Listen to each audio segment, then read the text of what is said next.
কিন্তু এই যে এমআইএস কার্ডটা আমাদেরকে দেওয়া হয়, কাজী শহীদুল ইসলাম যারা সম্মুখে বসে রয়েছেন তার শ্রদ্ধেয় মাতা এমপির হাত থেকে এই শ্রদ্ধা গ্রহণ করছেন। আমি সমবেদনা জ্ঞাপন করছি। ভার তো আক্রোশের হাতে মাটি ছিলাম আমরা সবাই। কখনো 3টা পর্যন্ত আমার জুলাই যোদ্ধারা, আমার ছোট ভাইরা রয়েছেন, সেদিন আমরাও আহত হয়েছি।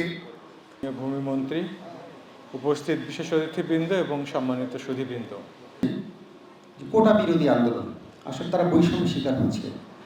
আমরা কিন্তু বৈষম্য শুধু ছাত্ররা হচ্ছিল তা না। পরিবারদের সংবর্ধনা অনুষ্ঠানের সম্মানিত প্রধান অতিথি, আমাদের জুলাই যোদ্ধারা বলেছেন যে এটা আমরা আসলে আয়োজন করছি কিনা।